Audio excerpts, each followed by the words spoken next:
Okay, I'll maybe give Mike 1 second here and see if he can jump on quickly, and then we'll get started. Give everyone a chance to get settled.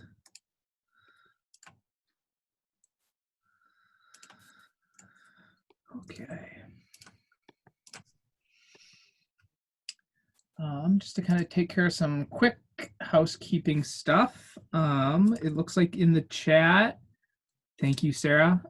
For those who maybe joined late, if you're not seeing both a link to, I don't know if that's the link to the board packet. I think that's the link to the Zoom.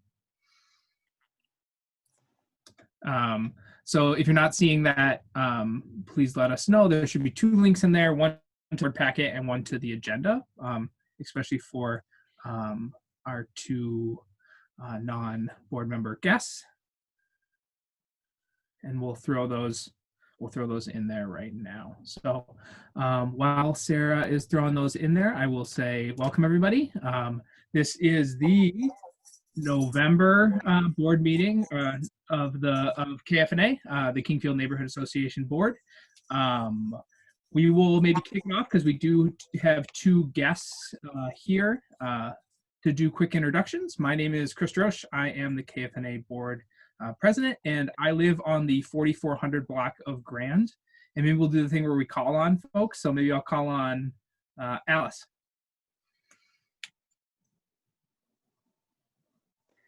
Hi, I'm Alice Johnson, and I live on the 4300 block of Grand Avenue, and I am the board treasurer. I will call on Chris.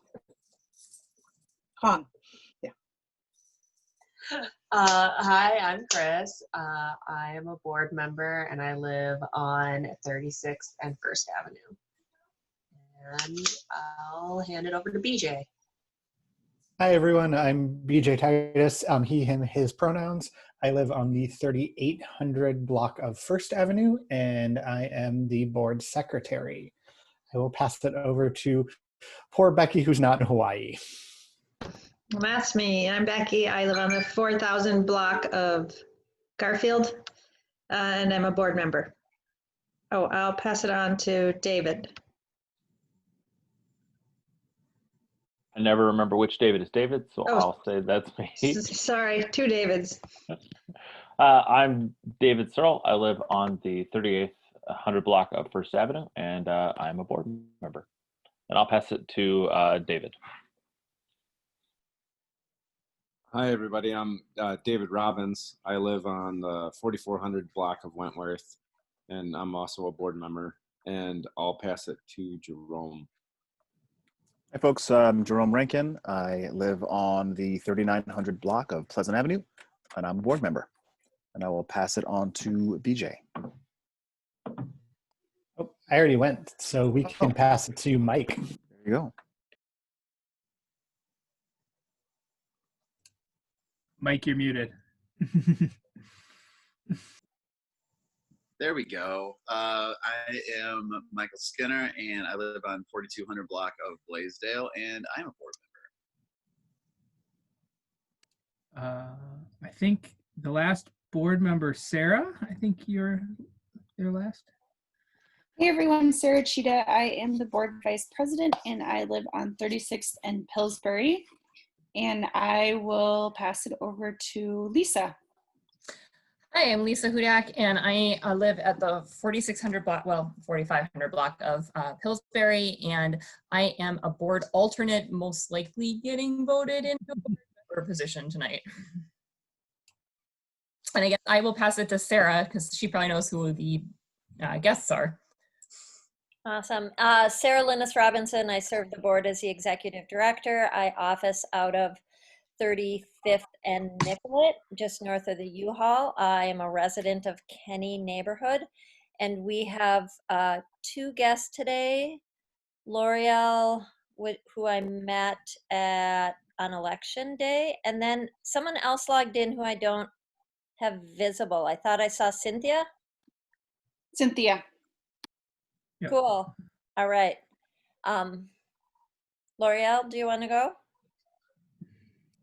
Sure. Hi, everyone. I'm L'Oreal. I live on 40th and Harriet, and I'm thinking about applying to be a board member. Hello, I'm Cynthia. My pronouns are she and they, and I live on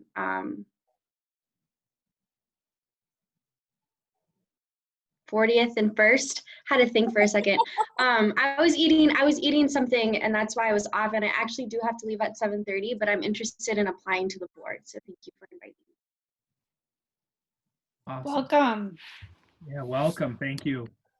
Thank you for joining us. Thank you especially for the two guests that are here. I know, I believe, I'm not sure if Sarah has spoken with both of you or the other members of the kind of the recruitment committee, but we'll talk a little bit about that. But we do have 2 seats open to join the board, 13 members, and we will be seating Lisa tonight to get us up to 11. So there'll be 2 open seats. We'll be going through a process for those seats, and then board members will kind of select or go through a process to select to fill those 2 seats. So we're really excited that you both are here. I hope you get a little flavor of what we do. Like Cynthia said, like if you have to jump off, feel free. Don't feel we're gonna go till 9 or close to 9. But if you have to jump off or gotta leave, that's totally fine as well too. Our meetings, we don't have a breakout group or a breakout session in this meeting, but we do hold fairly informal participatory meetings. So if you have something you want to jump in and say, please do that. We kind of keep it informal, and you don't need to feel like you're stepping in on anything. So I will move on from our welcome and introduction portion of the meeting and to the community forum. Since we do officially, well, everyone, I always say this, everyone's a community member. So if you'd like to say anything at this time, please use this time. Also, to our guests, if there's anything that you wanted to maybe share, I don't want to put you on the spot, a little bit about yourself. This maybe would be a great time to do that, to kind of even introduce yourself a little bit further to the board. So I will put myself on mute and give it a little bit for anyone who would like to share.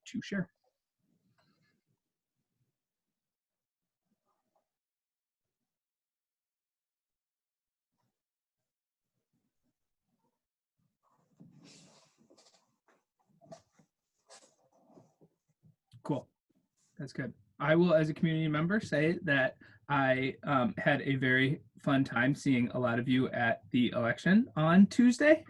And thank you for everyone who volunteered, and especially folks who did get out the vote work, both with KFNA and a lot of other organizations, because it made a difference. So we are, I think we are all a little bit in a better mood because of all the efforts that everybody did. So thank you all.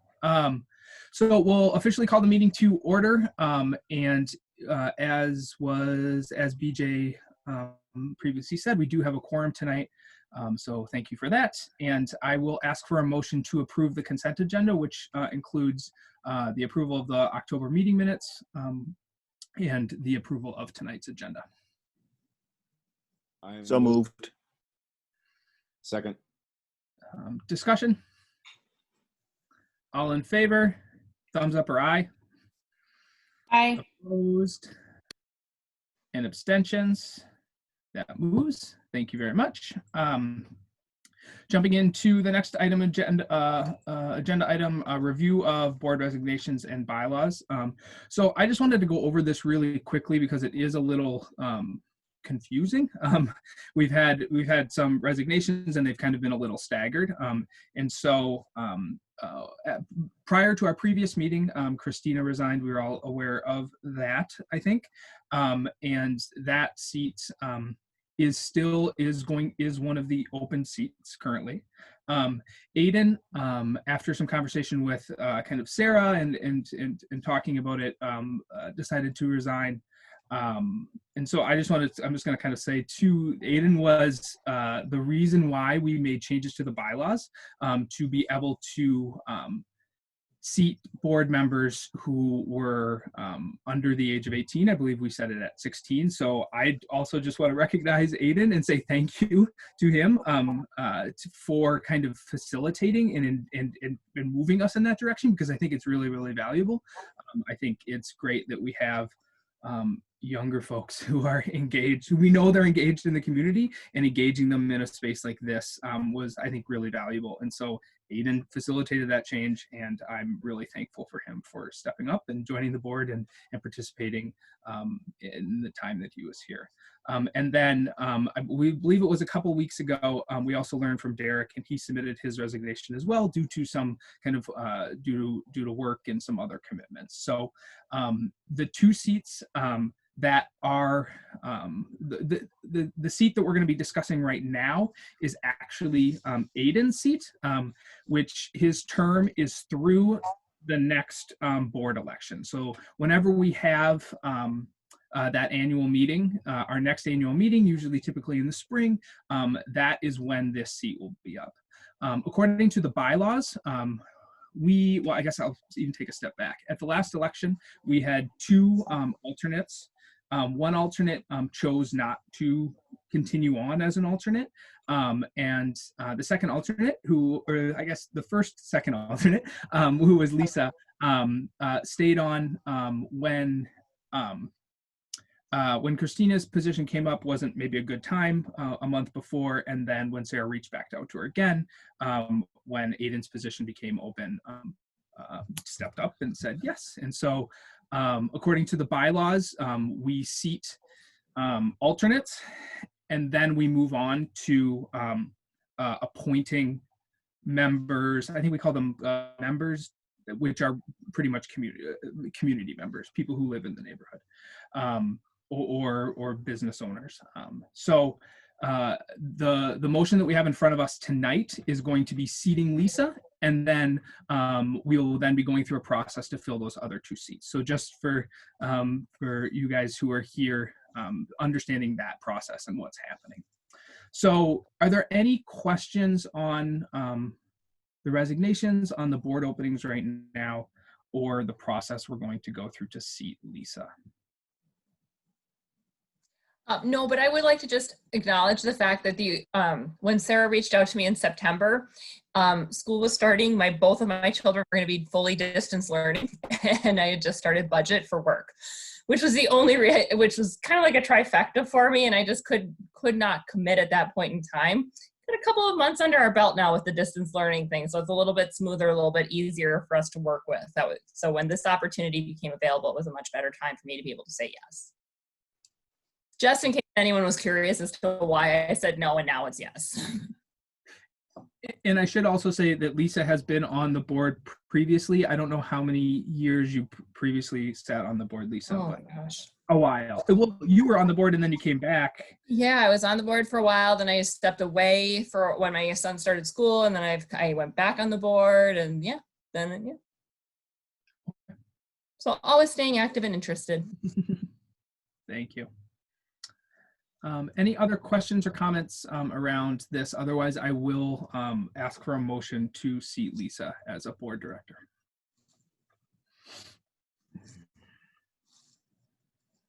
Okay.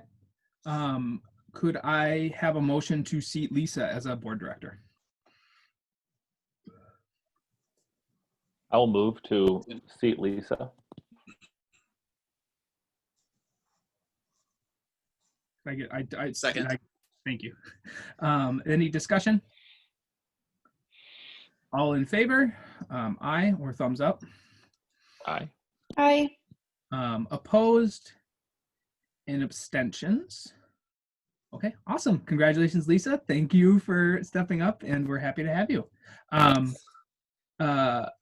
Just a technical question. I believe Lisa is now a board member and is actively participating in this meeting as a board member, correct? David, maybe? Yep. Okay. Welcome aboard. Thanks. Intended. So as I mentioned, I believe the recruitment team will be talking a little bit about the process a little bit later in the meeting for the other two seats. So I will move on from that and not say anything more. Moving on to election day results and report out. That will be led by Sarah. So I will move it over to you. Thank you, Sarah. All right. So there was an event report in your packet. I hope you all had a chance to review it. We had started tallying numbers for the single day event, and then upon reflection, the two lead volunteers and myself really felt like this has really been a 365-day event. It started with boots to the ground, 365 days to the election. It wrapped in all of the complete count census work that we've done, the two primary polling parties, and then election day.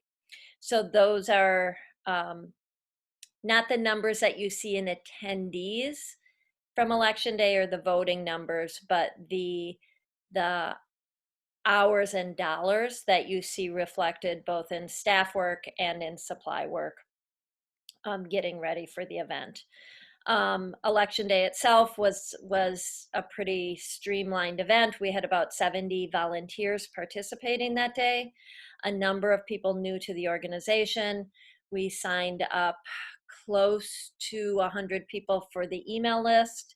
We got a handful of new block contacts, a couple of people interested in the board of directors, and it was awesome.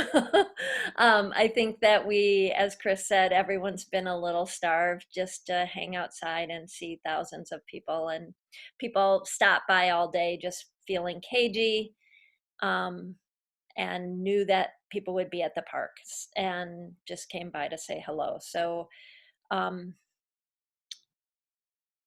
I think we have the routine down. We do know that the 2 precincts will stay at Martin Luther King Park for next year.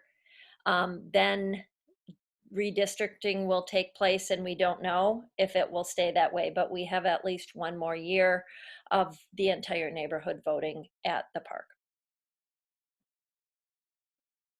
Questions, feedback? I think I saw most of you there, other than Chris, who had a cough. Sorry you weren't there, Chris.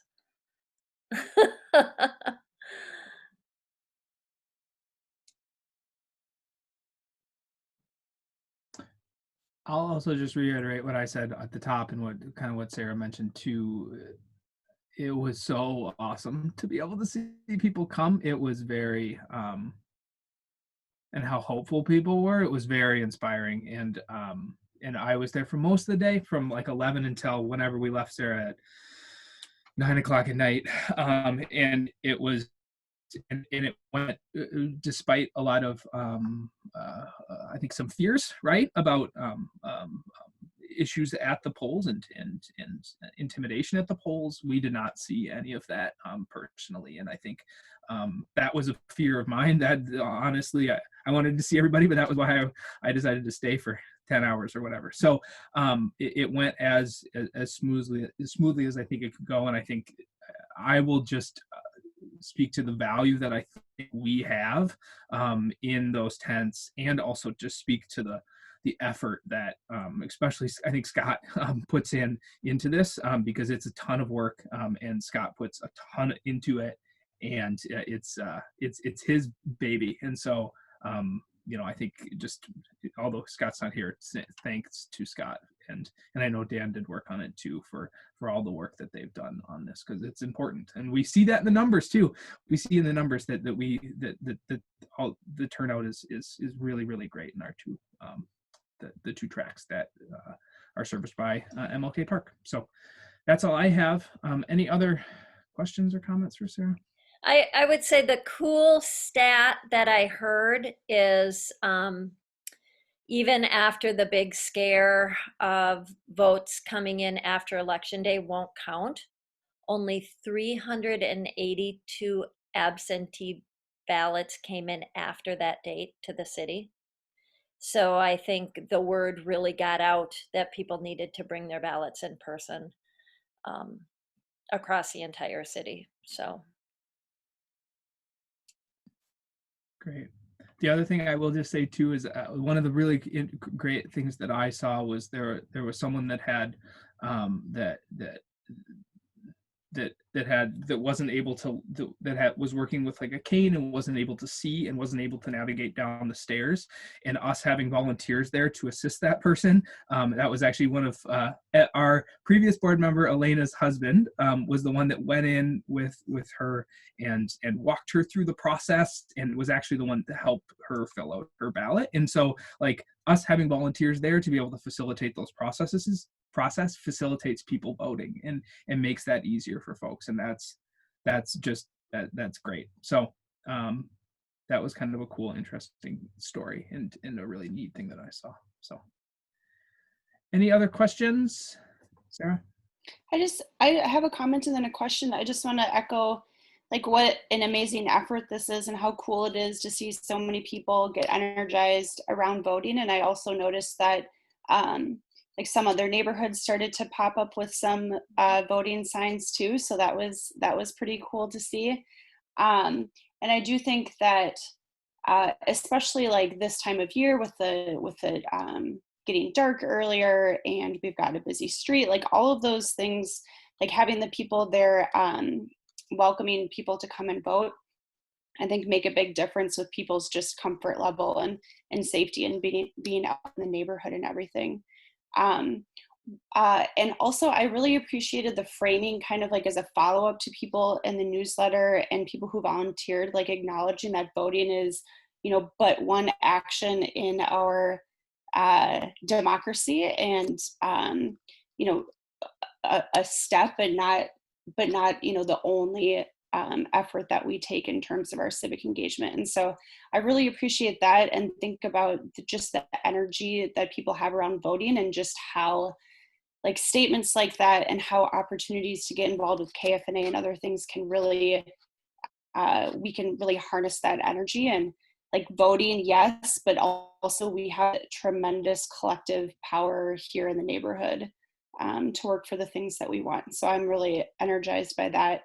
And also one of the things that I think about with Get Out the Vote, and I don't know if anyone else has encountered this at all, but it's definitely something that's on my mind, encouraging people to vote, is just people who've had their right to vote taken away from them.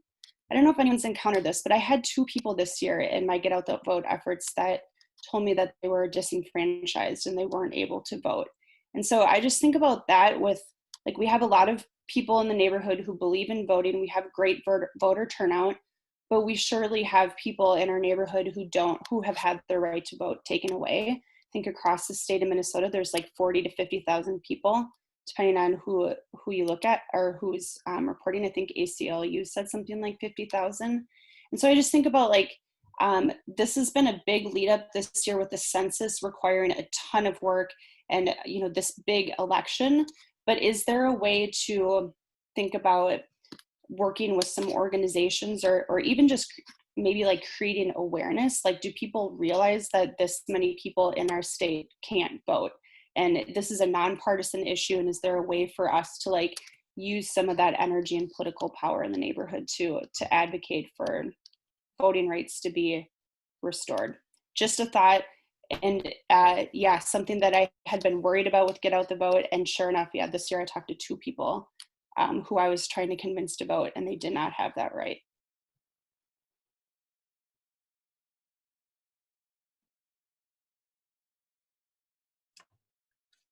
Thank you, Sarah, for sharing. Any other input or comments on Get Out the Vote efforts? We're turning it back around again in 2021. So, and then we're going to come back again and come back again. So there's going to be a lot of this over the next really 3 years. So we'll have a lot of experience and hopefully a lot of lessons. So if there are no other comments or questions around Get Out the Vote, I will move on to city budget process and neighborhood funding. I believe Sarah T., you were going to take this one, correct? Okay. Yes, thank you. Excuse me, I just put a document here in the chat to just a quick handout. with some links about the City of Minneapolis budget. So I just want to preface this by saying I am by no means a budget expert, a finance expert, or an expert in the way that the City of Minneapolis works. However, I am very much of the mindset that like a budget reflects our values, and that there's room and opportunity for both us as board members, neighbors, and organizationally to get involved and make our voices heard with the budget and the way that the city is spending dollars. So I just wanted to put this quickly on the agenda tonight, just to both hear from people here, what are your City of Minneapolis fun facts? What do you know about the budget, or what do you want to know? To kind of have a conversation and kind of build that knowledge as a group. And then also to talk just a little bit about some different ways that people can get involved, again, either individually or potentially as KFNA or other organizations that you might be a part of here in the city, and sort of advocating for what we want to see in the budget. So the budget, throughout the year, I think City Council, Mayor, et cetera, are receiving feedback from individuals and organizations about what they want to see funded. But this period now until about mid-December is super crucial, and when a lot of that, there's just a lot more attention, voting, public hearings, budget markup sessions, and so forth. And so this is, I think, really the last year to make our voices heard. And so the first link here will just give you a little bit of an information more generally speaking about the budget. You can go into the data viz link here and kind of play around with things, look by year, look by department, see where money is allocated. This next part here, you can submit public comment via the city's website, can certainly contact our city council member directly. I've included her email address. And then there's also these two budget hearings coming up here. One is on Monday, November 16th at 10 a.m. and the other one is on December 2nd at 6:05. And I was wondering if, a couple meetings ago, we had signed on to this Neighborhoods 2020 letter asking the city to provide increased funding for neighborhood organizations across the city as a whole.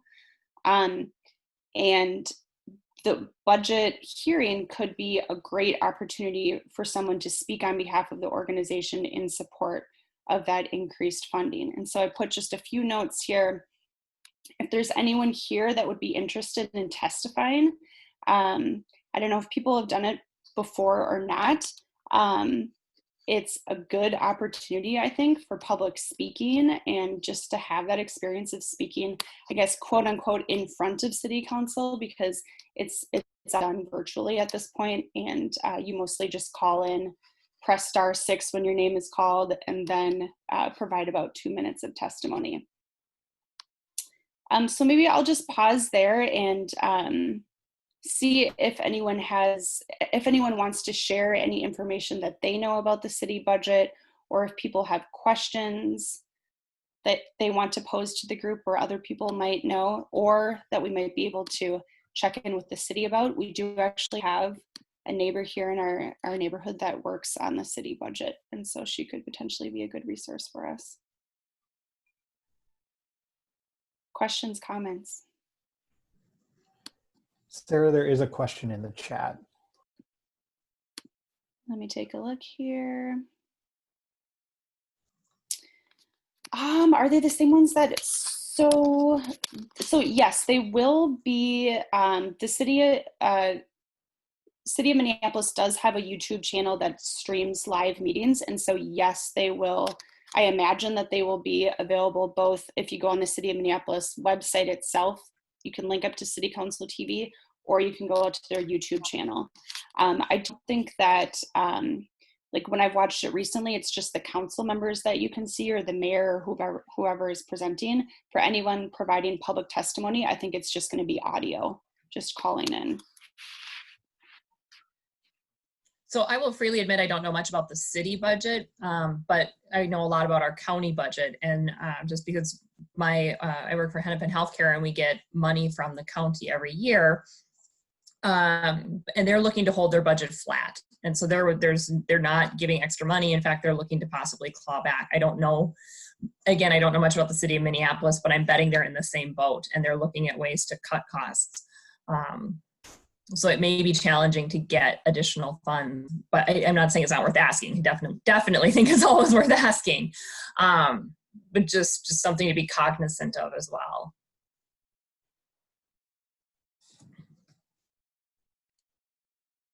One of the questions I had, and maybe you know this, Sarah, the kind of like the timeline. What is the kind of the legislative timeline for this? I see that there's meetings on the 16th and then the 2nd. I'm assuming that then there's going to be kind of a couple of, I don't know if those are official public hearings. So then they're going to be voting on that probably directly after that. So my timeline shows that, yes, so the hearing on the 16th, the 2nd, December 3rd and December 4th are budget markup dates. And then December 9th at 6:05 is a public meeting and final action. So I think December 9th is when the vote is taking place, although last year I seem to remember it being a little bit later, like maybe a week later. But yeah, right around, I think really the last, any sort of feedback would be best received before December 3rd when the council goes into that budget markup, that first budget markup. My recollection is it's usually between like December 9th and 16th. There's like a public meeting and the budget is announced.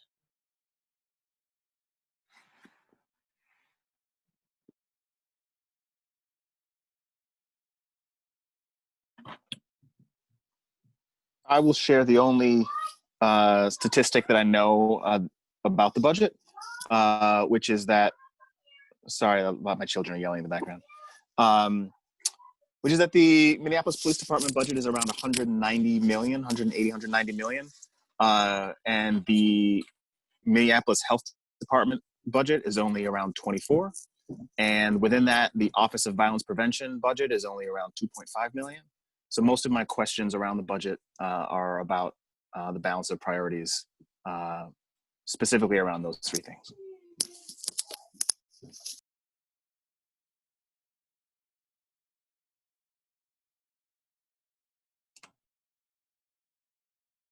I would just, I'll just make a comment too that I would just echo Jerome's interesting comment around the how we are thinking, and we've had conversations on this board over the last 6 months now on how we are thinking about public safety and what we are prioritizing, and I think Sarah said it really well in the beginning is that a budget is representative of our priorities, and I also think it's a representative of our vision on what we are investing in, both in terms of this year and future years. And if we are investing in the future of public safety in our city, we should be investing in the future of public safety in our city via proven methods for public safety.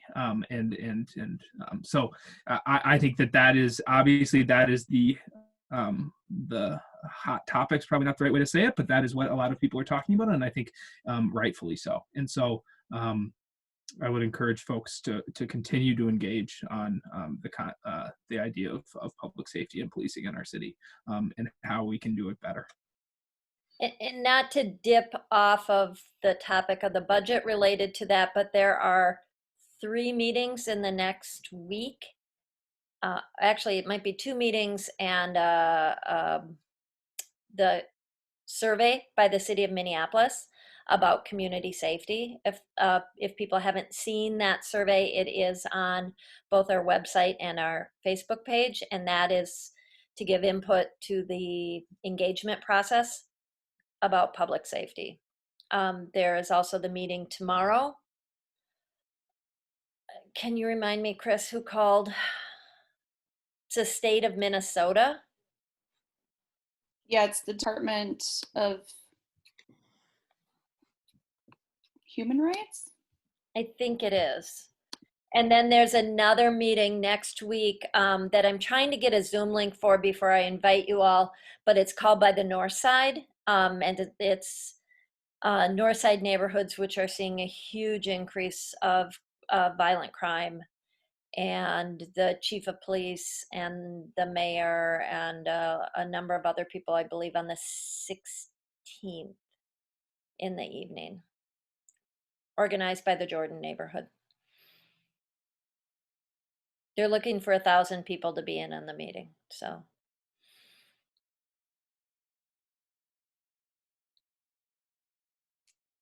Thank you for Sarah just shared. Thank you for sharing that link. That we received, I think, an email. I don't know if it was public or, but that the civil right is going to speak the investigation that they are conducting of MPD right now, and they this engagement effort that you see in the chat right now is, I believe, specifically targeted at neighborhood associations. So I think they're obviously going and speaking with other folks, but this effort is specifically geared towards neighborhood associations. Sarah, anything else you wanted to add, or is there any other comments that people would like to contribute to a conversation around city budget? L'Oreal? Yep, L'Oreal, did you have a question? Jump in.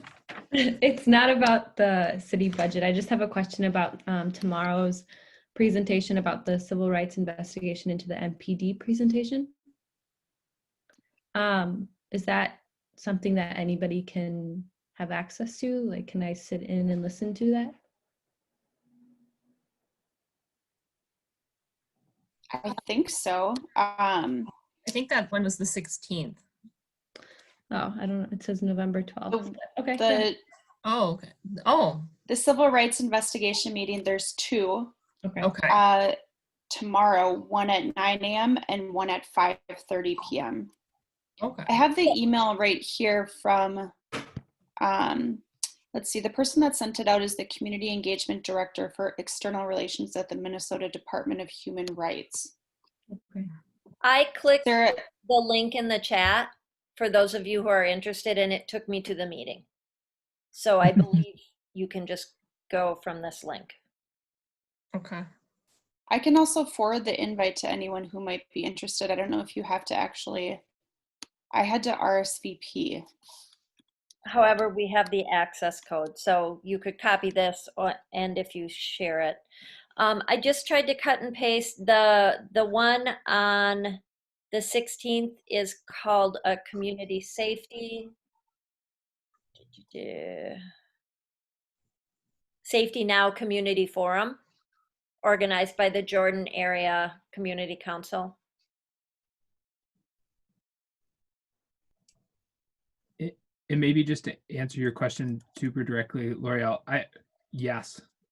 They said that they gave us an invite. If you take it and run with it, yeah.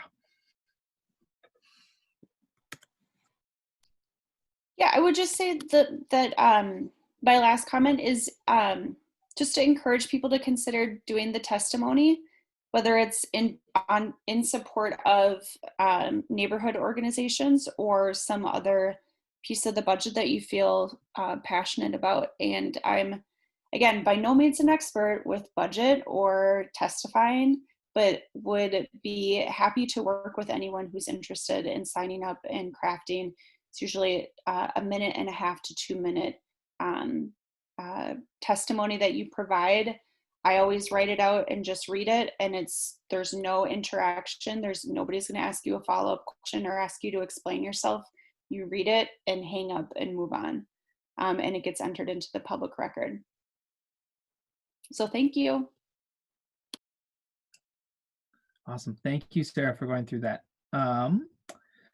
Moving on to the next item in the agenda, which I believe Mlk Park update and Hennepin County Commissioner letter.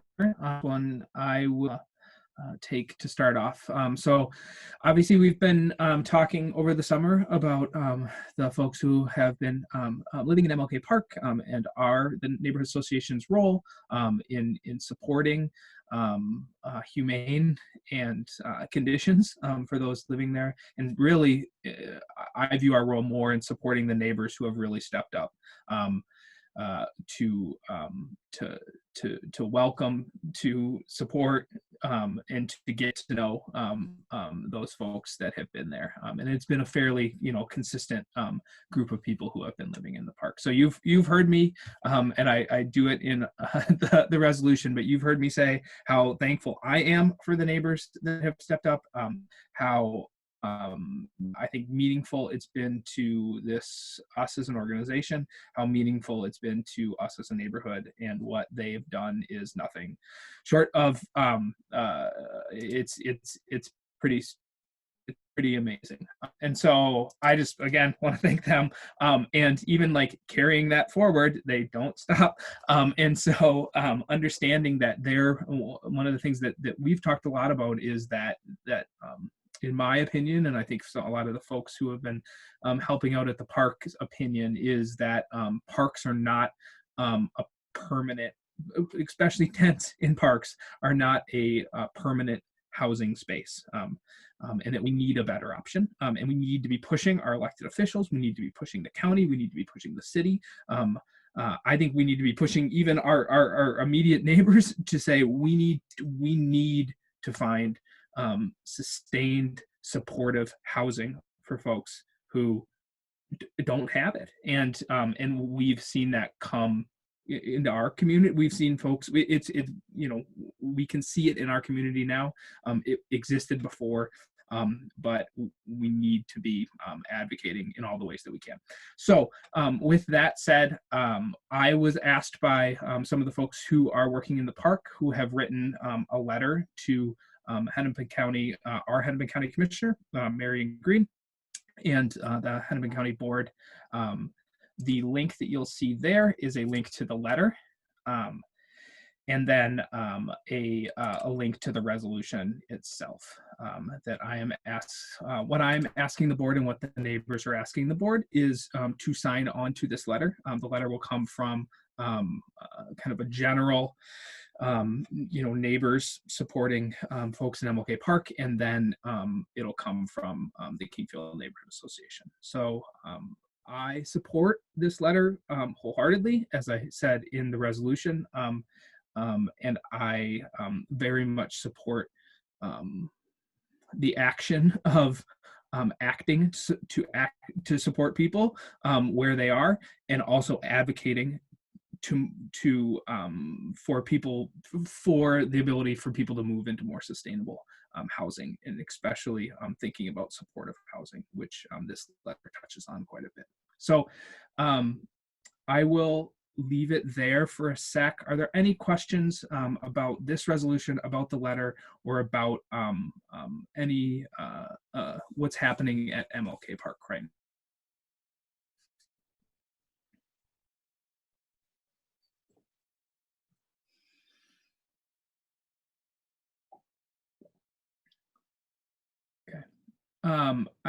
I guess I will say the two updates that I do have, as some of you might have heard, there was someone who did pass away at the park last week after the election, sometime, we're not exactly sure the date, of an overdose. That's public information. It's the organizers at the park have been sharing that via Facebook, and now are actually working on setting up kind of a memorial fund to help that process and help the family of the individual who did pass away. So you can find that on the Facebook page, on the Kingfield Facebook page. I can share that with you as well if you don't have access to that. The second update I would say is that despite the park board or despite what we thought the park board was going to be coming in to clear the encampment, that has not happened. And we are not sure when that is going to happen. So we know that it will happen. And my guess is that it will happen sooner than later, given the snow that we had a week or so ago, or 2 weeks ago, and then the snow that we've just had over the last day. So when that does happen, I will share the information that I've been sharing with all of you about maybe actions and ways that board members could help facilitate and smooth that process and that transition for folks that are living in the park, because it can be a traumatic experience, and we don't want it to be. And so the ways that we can assist in that, I think, is really, really meaningful. I will again open it up to questions, and if anyone has any about that. Otherwise, I will ask for a motion to approve this resolution. Sarah? So I put the resolution in the chat. So just so people understand, the resolution is to support the letter. The letter got put into the packet, I think, yesterday afternoon. So I don't know that people have had a chance to read the whole thing. Chris, I don't know if we have time on the agenda I put the link to it there if people want to take. Can we give people 3 or 4 minutes to read through it? Yeah, I'd love to. We have plenty of time. Okay. So yeah, if people want to take 3 or 4 minutes, that's awesome. We do have time, so please read it, and I will be quiet for 5 minutes.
Okay, maybe give it another.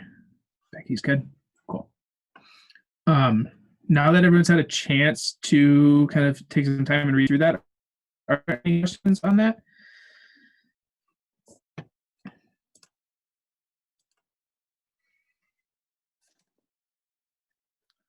Maybe Sarah, since we're a little bit ahead of schedule, maybe do you want to talk a little bit about because this is directed at Commissioner Green. Do you want to talk a little bit about the meeting that you have been working on setting up for a long time with the commissioner that we finally have not finalized? I don't know if we haven't finalized yet, but we have it on the books. We do. It's finalized. We have been trying to get a hold and have a conversation with the county since June. Just to talk about actual options that we see in the community for affordable housing pieces of property that are on the market where the people who hold the property are interested in affordable housing, and to talk with the county about how they can be more of a player in land purchasing, land holding, or partnership building. So that is a conversation that we're having through redevelopment with Marion Green and housing staff and Public Works. I think we'll both be there next Friday.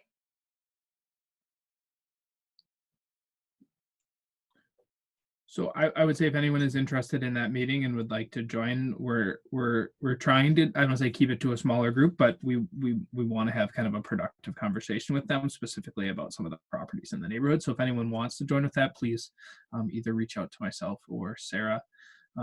We are going to be talking to them specifically about about as Sarah mentioned, this generally, but then also some properties in the neighborhood too, specifically, that they could, on what the mechanisms that they would possibly have to help us,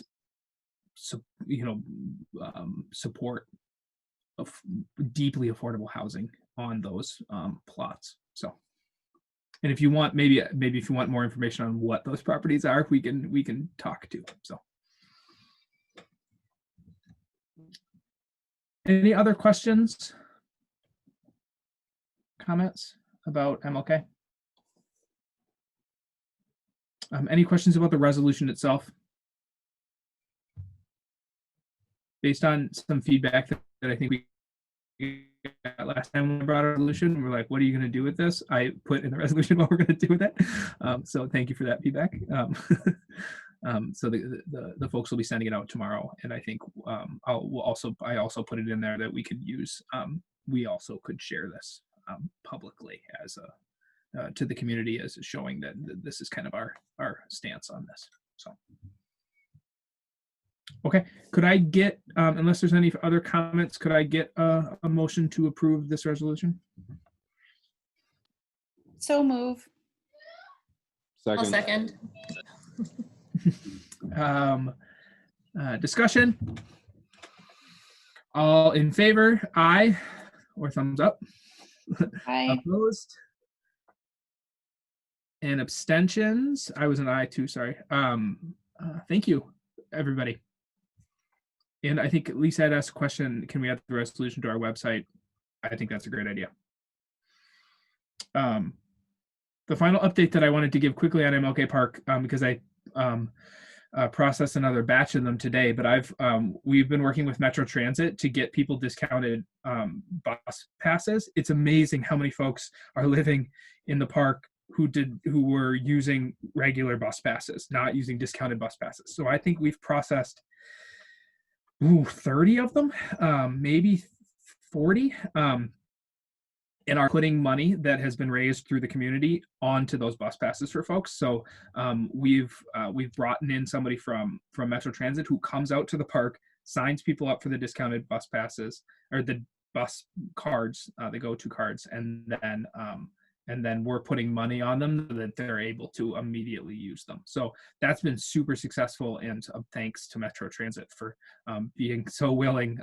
The coordinator of that program lives, I think, right across the highway, and so she has literally been like walking over and meeting with folks in the park, which has been really awesome and really great. So that's been something that the neighborhood association has been able to help with. So okay. I will move on to the next agenda item, working group report outs. Strategic planning group is on the top. I guess I'll maybe just set this up and say for L'Oreal, what we've done, kind of decided to break into 3 different kind of groups on some of these key things that we're working on as a board. One of those is a strategic planning initiative, thinking about recruitment of board members, and engagement of board members, and then fundraising. A big thing that we're seeing is both in terms of the city budget and Neighborhoods 2020, which is how the city is going to fund neighborhood organizations in the future.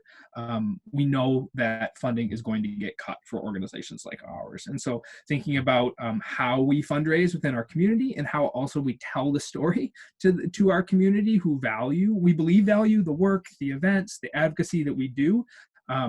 to be able to say, we know you value this, please help us support, because oftentimes we in the past have just kind of existed and done things, and I don't think have made that ask as explicit or really explained who we are and how we and how we do need the neighbor support, both like through attending things and coming out, but also through giving dollars. So those are the three buckets that we have. And so we, at our last meeting, we broke up into board members into groups, and then are going to be going through this process. So this time will be a chance for everyone to provide updates there. So the strategic planning group is on top. BJ and Chris, do you want to? I'm happy to talk a little bit about what we've done. So the strategic planning committee is Chris H, Chris D, and I, and we got together, and on the agenda there's a link to our Google Doc where we've kind of laid out our plan. We have our October to November schedule and then our January to March schedule. Based on the fact that we just kind of met for the first time at our board meeting last month, I feel like we're well on our way to completing everything that we need to complete. We're putting together a short list of consultants that we will be contacting to find out if they would be willing to take on a strategic planning project with us.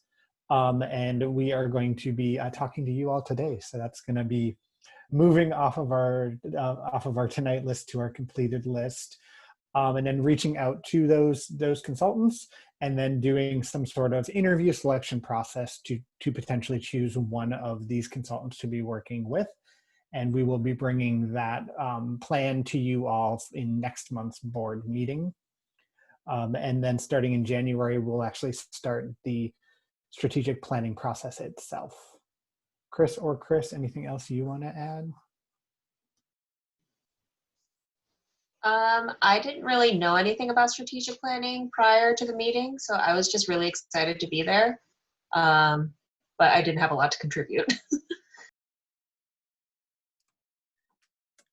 I will say on the second page of that document, you'll see this is kind of a summary of some of the goals that we put together of this process that we're planning on kind of presenting to these different folks that could help us with this, to say like, hey, is this feasible? Is this something that you do? That sort of thing. So I would encourage board members to review that list of goals and see if they align with what you think a strategic planning process should or could be, and if there are other things that that maybe we missed or aren't framing correctly, please let us know.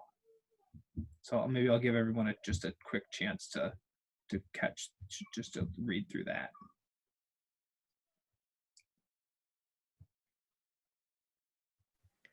Sorry, I know that I'm not like a part of this. I accidentally clicked on like a spelling error and it fixed it. I'm so sorry. I didn't mean to touch your stuff. No, please do. I spell a lot of things wrong.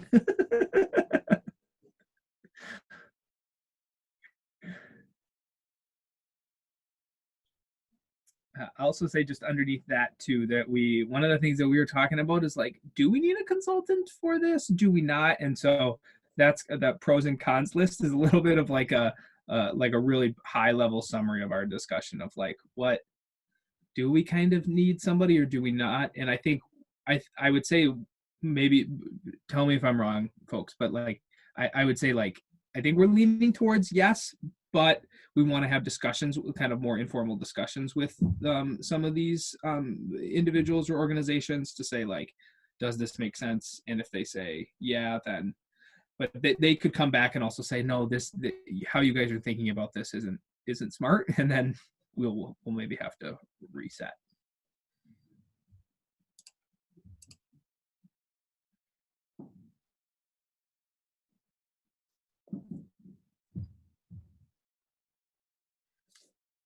Any comments or questions, especially on those goals?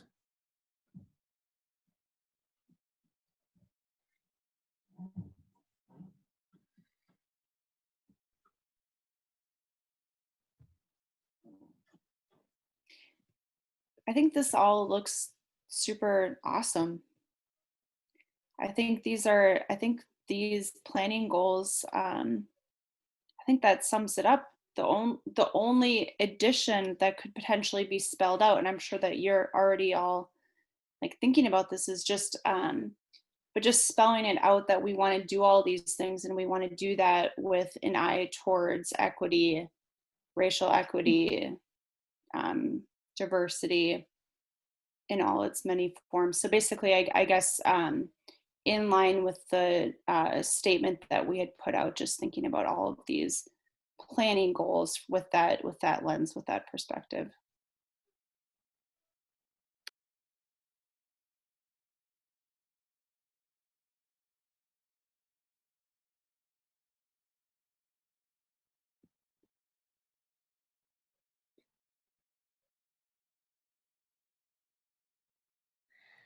Sarah, I think that's a great addition. I would say I was going to go through and number these so I could point, but the third bullet here, evaluation and recommendations for financial fundraising methods, might be out of, thank you, might be out of the scope. If we're looking at, I just think it might be out of the scope, which is to me not a make or break thing. And possibly also number 5, the gathering of best practices from other neighborhood organizations.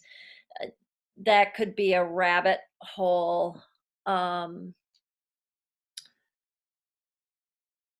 Whereas if we know the questions to ask, that could be something we could collect directly from other neighborhood associations instead, or that NCR already has on hand. I'm just thinking Yeah, of when you're saying that they're paying a it's consultant. almost like them to like do that helping us like provide like questions. Sorry. Nope, I'm done. Sorry, go ahead, Sarah. I cut you off.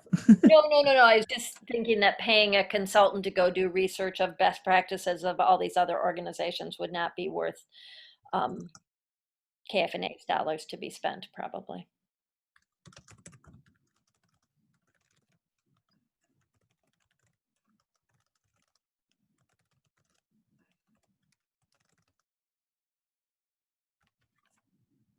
Cool.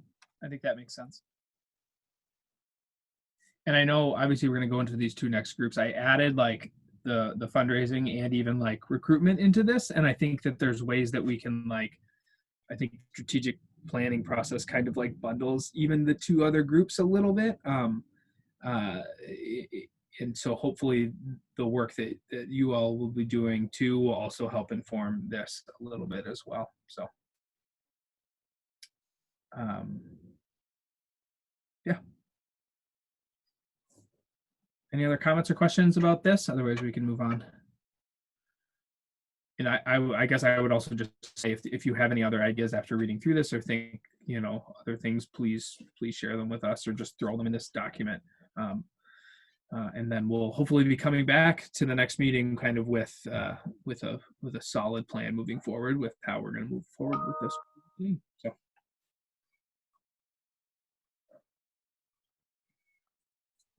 Okay. Great. I will move on to item 2, which is item 9 in your board packet, which is recruitment. Okay, recruitment. That is Jerome, David R., and myself. And I just put a link in here to our brief handout, which if you pull that up, we've got 3 different areas that we'll talk about, just some general logistics information. Jerome talk about our general approach and recruitment criteria, and then David will talk a little bit about the voting process, and then we want to hear from everyone just how we can carry forward this seating 2 new board members as gracefully as possible.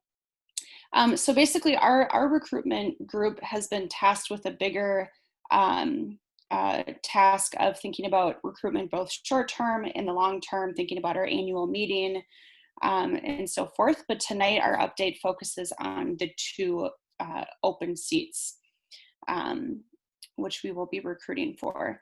And so both of these seats would be up then for re-election at the spring 2022 annual meeting. So we have revised the Board of Directors roles and responsibilities. The link is included here. That's out on the website. You might remember that, so anyone who is new this year to the board, this document might look familiar to you. It's basically a very similar document to what we used in this last round of recruitment with some basic updates, but really the goal here was to give a broader picture about what the expectations are around board members and the different functions that board members need to be responsible for, as well as some information about who to contact with questions, number of hours of board commitment, and so forth.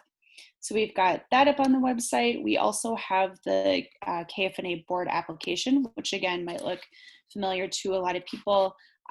We kept several of the same questions from this last round, added a few great additions. Things like, what is the most important issue Kingfield is facing today? Tell us why you think you would make an impactful board member. I'm super excited to see responses to these questions. But people can, all people need to do to apply is just to submit their answers via this application form.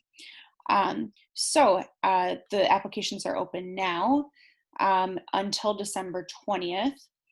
At the December 9th board meeting, we plan to just give a quick update on how recruitment is going and let people know where we might have additional recruitment asks if applicable.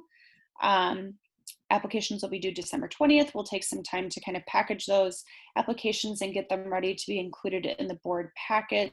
So our goal is to have those available to all of the board members by January 6th. And then we plan to vote at the January 13th board meeting and to seat those 2 seats at the January meeting right at the beginning of 2021. So again, this information has been posted on the board. It's been put into the Kingfield Facebook group. I saw it in the e-news yesterday. We also had a flyer at the polling party on election day and had some interest there. So with that, I will turn it over to Jerome.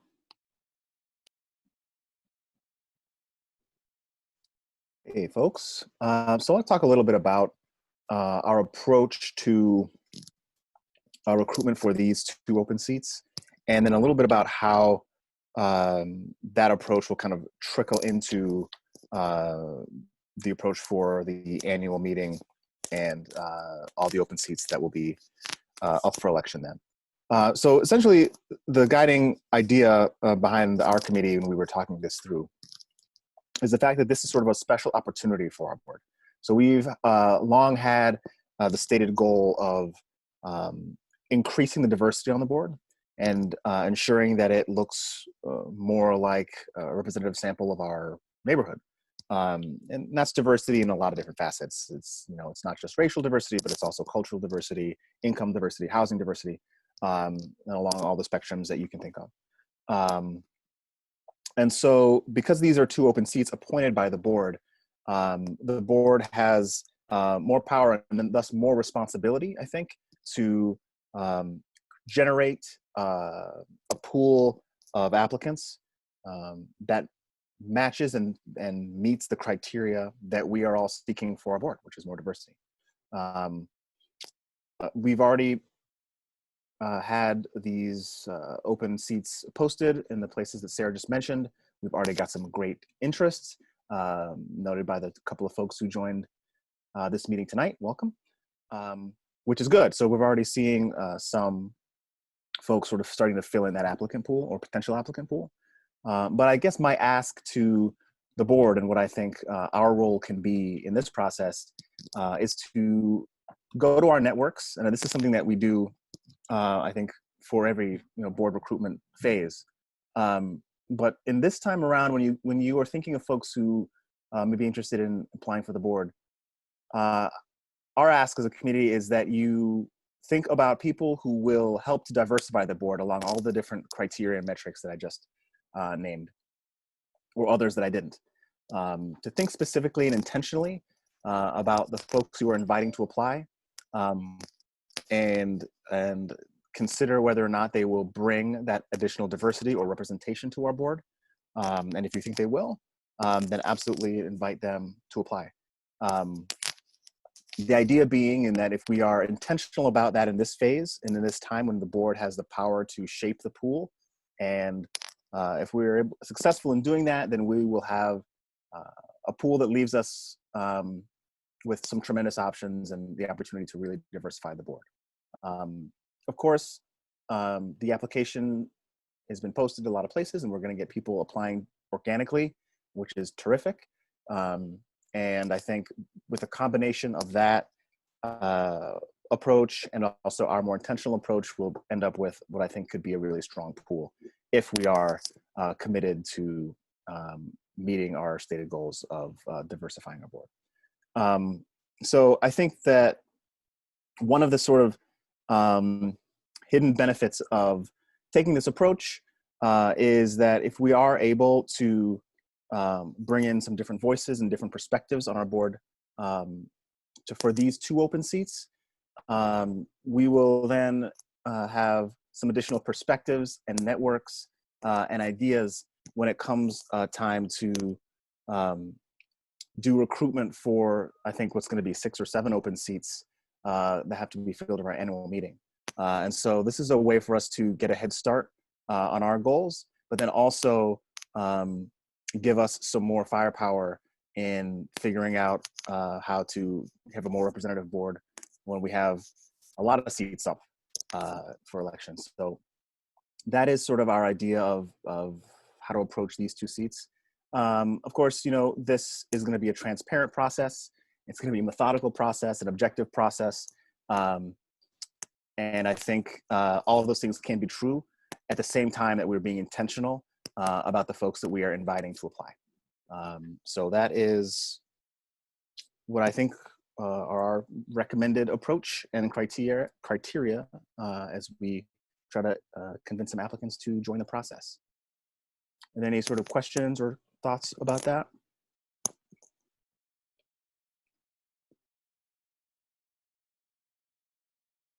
Cool.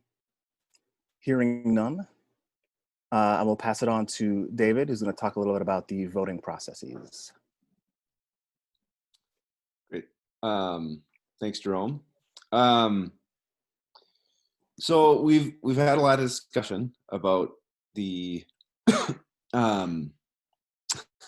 the manner in which the vote will occur, and I think at the end of the day, we're kind of reaching the conclusion that it's really going to depend on the size of our applicant pool.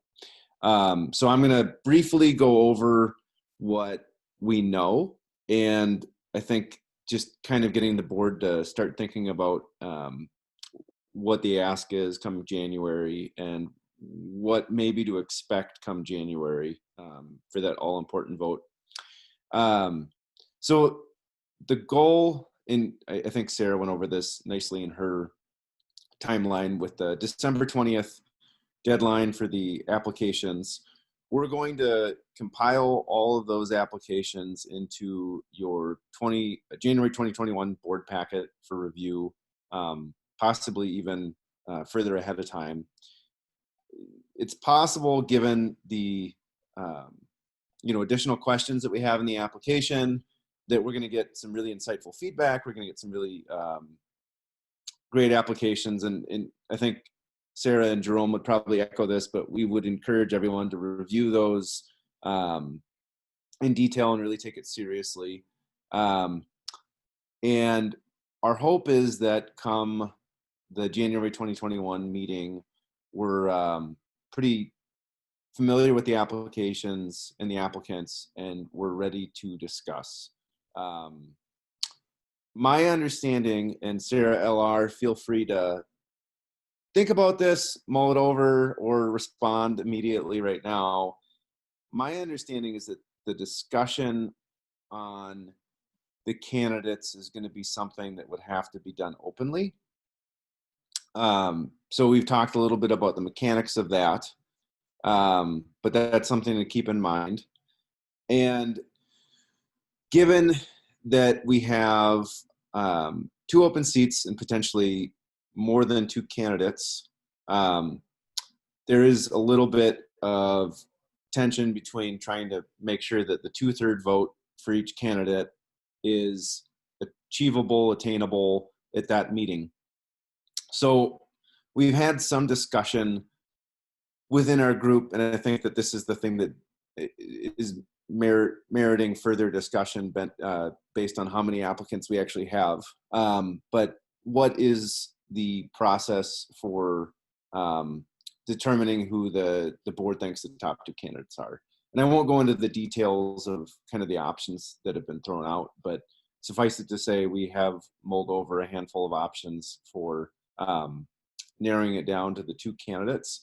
And then I'll just go ahead and it's not really in the minutes or the summary that's put forth before you, but I think it will be very important to make sure that if we don't seat everybody, say there's, ideally we have more than 2 candidates, we need to make sure that we're doing a good job to carry over some of that enthusiasm to the annual meeting so that we don't lose the interest of otherwise qualified community members who are interested in serving on the board. So I think we just need to continue to drive engagement. And this, as Jerome said, it's kind of like a practice test for the annual meeting, but we got to look at this as an opportunity to drive engagement with the board, to expand our network, to get Kingfield Neighborhood Association out there to the community, and the engagement with KFNA out there to the community, and make sure that that momentum isn't lost heading into the annual meeting. So, any ideas that anyone has on that would certainly be welcome, but that's kind of the nature of what we've talked about. So if anyone has any discussions about that, or any questions about that, I'd be happy to answer, or Sarah or Jerome would be too.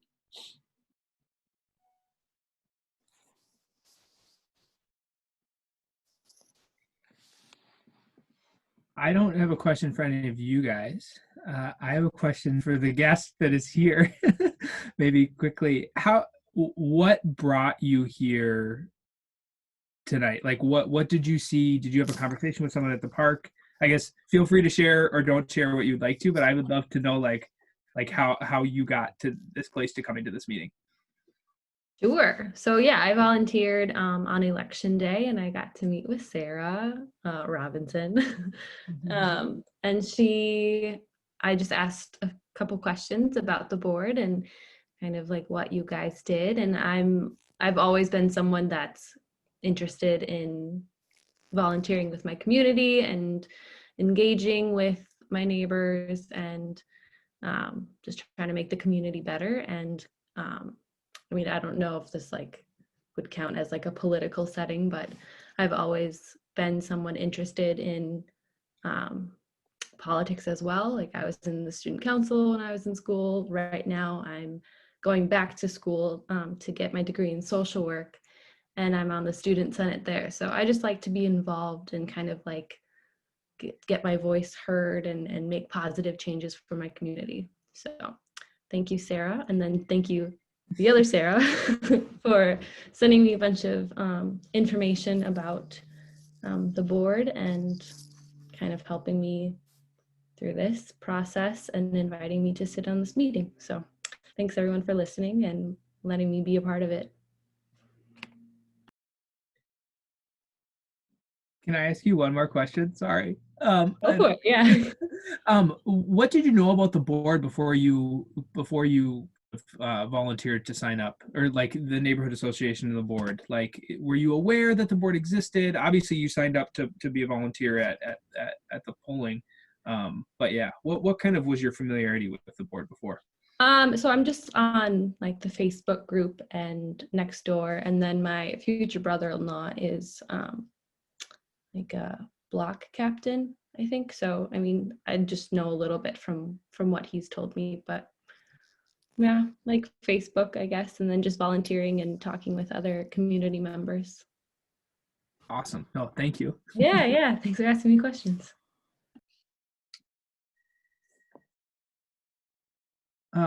I have a question for the group a little bit in terms of kind of like a longer term thinking about this process, and what our bylaws say, right? The bylaws say kind of a 2/3 vote by the board, and that's kind of the extent of it. Is this something that we need to define, refine more, or is what is in the bylaws and the flexibility of that okay? I would advocate for keeping the flexibility. I think mostly because of the high variability and how many applications we get will have a big impact on the process that makes the most sense. Like what you might do for 5 applicants is totally different than what you might do for 50. And if we pen ourselves in with very strictly written bylaws, we might end up, feeling the bad side of any kind of given process based on the number of people we get who are interested.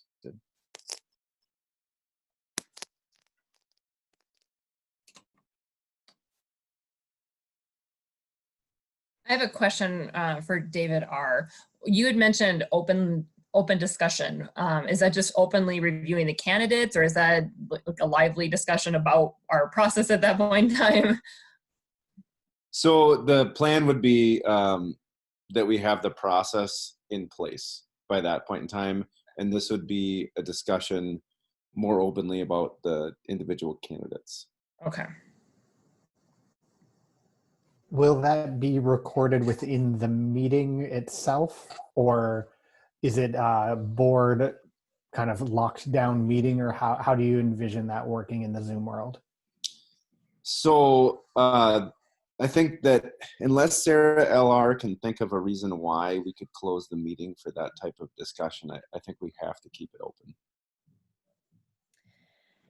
And because I don't think you can close the meeting. I guess for that reason, in my brain, the recruitment committee would be presenting a slate of candidates that they're recommending. And why those people were chosen as opposed to why other people were not. So to that point, that's been something that we've discussed about whether or not we should have a recruitment committee, like a formal committee of the board, a temporary committee of the board. And I would encourage, I guess, the board to think about whether or not this is something that we want to formally adopt by motion. And if anyone that's interested wants to serve on that committee and have more of a say in terms of who's recommended, I think that would be important so that the process, I mean, above all else, I think the thing that Jerome, Sarah, and I have discussed is this has to be transparent and it has to seem fair. And we want everyone on the board to have equal say, essentially, or equal opportunity to participate in any sort of, recommending of a specific set of candidates.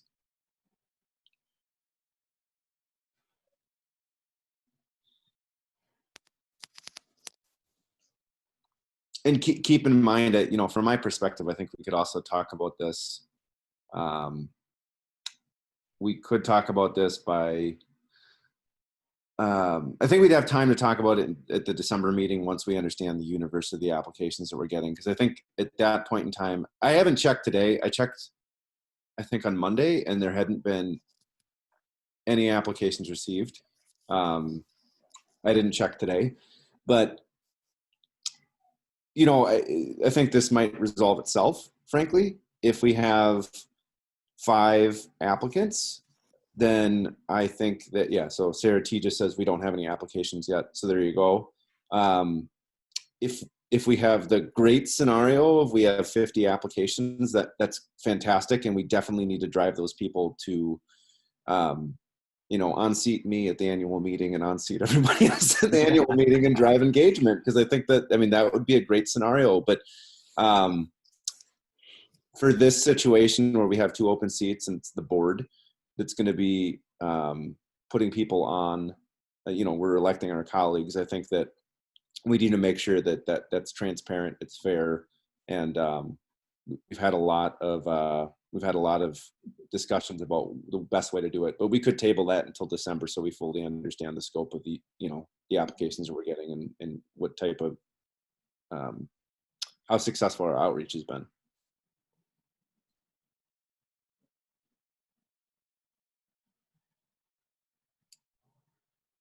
One final question that I had, and BJ just let me know that we're getting up to the end of our period here. Oh yeah, we are behind because we still have another group. Thank you, BJ. The one maybe I'm not even gonna ask that question. Okay. Are there any other questions that anyone? I've gotten all my questions out. Any other questions for the recruitment group? Maybe I'll just say, if you do, reach out to the recruitment group and ask them those questions. Moving on to fundraising.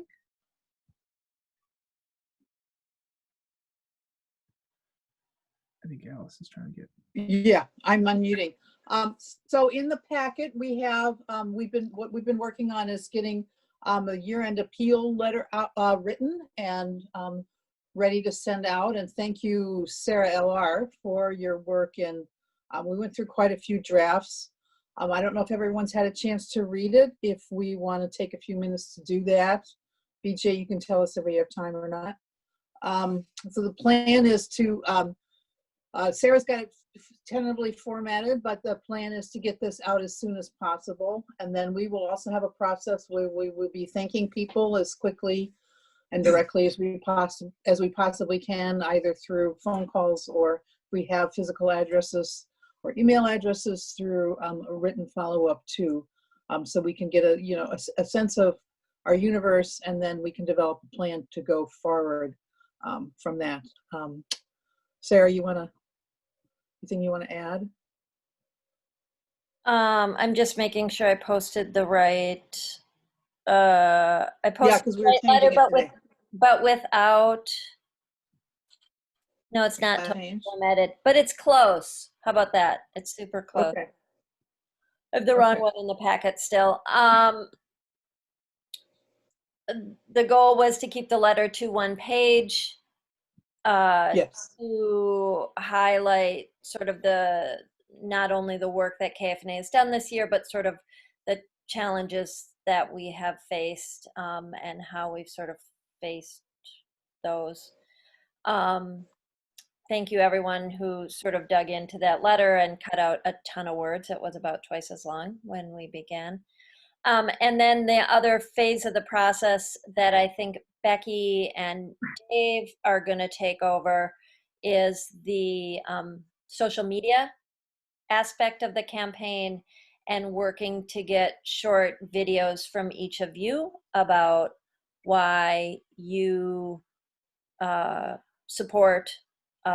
financially support the Kingfield Neighborhood Association and what it means to you.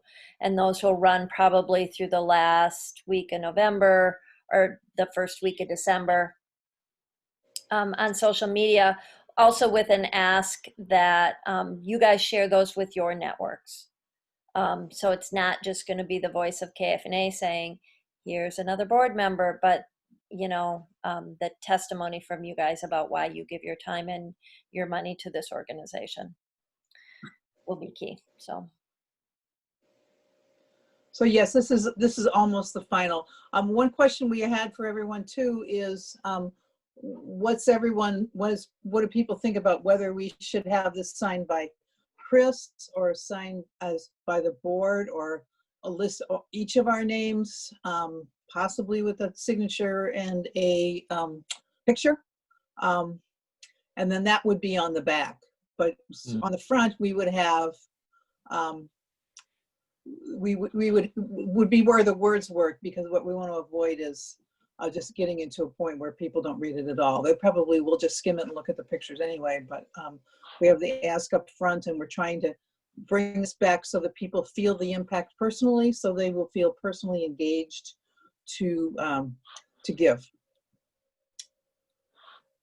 I feel strongly that it should not be my name, that it should be all of our names on this, and that, like, you know, that was my initial feedback, is that this should one, just from a fundraising standpoint, like, it should be all of our neighbors who read this letter and go, oh, I know David, or oh, I know Becky, right? Like, that's Right. what we want out of it. So yeah, it should not be just my name on it. Yeah. And I think pictures is a great idea, because I think a lot of people might recognize somebody who walks by their front and go, oh, that's a board member. So. Right. Oh, sorry, David, go ahead. Oh, I thought you were speaking at the Zoom meetings. Yeah, I would just second the sentiment of Chris. I think it would be kind of hilarious if we did a Partridge Family style photo with all of us in our little Zoom boxes, but make that pretty cute. But no, I do think that would be very important, and it lets neighbors know who we are. And there's plenty of people that see me out walking around that don't know what my name is. So I think that would really be a valuable thing to have, and I'd be happy to have my likeness borrowed by KFNA for a small fee. Thank you for bringing that up. Actually, when I was updating the website, I'm like, oh my God, the board picture on there, I think, is 4 years old. I don't even have a picture of you guys all together. So if someone wants to do a screenshot, that would be useful to use right now. Give us a chance to sit up straight then first. Yeah, really. We felt it was important to do a few things on here too. I know we did cut it down quite considerably, but it's still a little bit busy on here. Yeah. But we wanted to kind of highlight, not necessarily chronologically, but just a few of the ways that KFNA has been at least a resource for people to be able to reach out and to get into contact with each other during 2020, when so much of what we've done has been isolated. So we tried to just focus in on, you know, what was done to be able to put help out for, you know, our neighbors, as well as being able to try and help negotiate concerns within the community during this summer and civil unrest. And we wanted to make a couple of things clear here, and one of them is that this is not a homeowners association. It's everyone that is involved in the community in every capacity. If you are here, you are one of us, and we want to be able to hear from you and get your feedback. And also we wanted to highlight not only that, well, a lot of people are giving to a lot of other causes. You know, how can we fit this in? How could we also add in, you know, that smaller one-time donation or potentially recurring small donations as something that's much more manageable to be able to put out there? And then also, how easy is it to donate? So we've also talked a little bit about being able to maybe get a couple of other funnels in there, easy ways for people to be able to do it from their mobile. You know, texting to donate and just taking a couple of minutes out of a busy day to be able to toss $5 or $10 towards KFNA if it's something that and what we help organize and be able to give you know, an audience or a way to connect people and help them organize within the community. Just let's make it as easy as we possibly can. And we'll follow up with everyone who donates.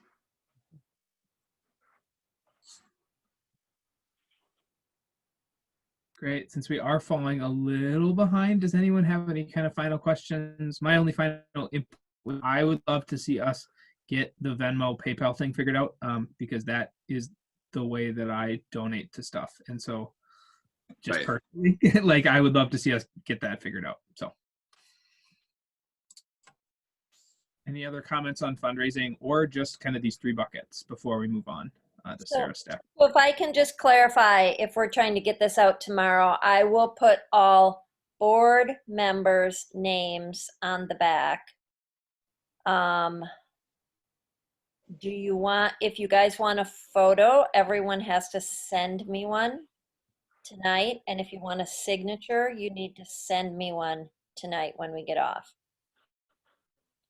But I don't want Sarah, I to, have a screenshot of tonight's meeting. pardon? I'm sending you a screenshot of tonight's meeting. Oh, excellent. Problem solved. 2020. Should I not be on it? You get like a community tag, like you are the community box, Yeah. right? Our biggest problem is if they notice. But Yeah. that'd be a good problem to have. The one thing, just to piggyback up what Sarah LR said, is Becky and I are meeting tomorrow to talk about how we're going to reach out to you to gather some of those social media assets, but also to ask you to make a meaningful gift to the Kingfield Association. So we'll be making our gifts, and then we're going to reach out to you and just talk about what that is, and then also if you have need scripts or ways to ask others in your network, just to talk about the Kingfield Neighborhood Association, and maybe that they could contribute as well. Give you those resources. So you'll hear from us, but just wanted to mention that.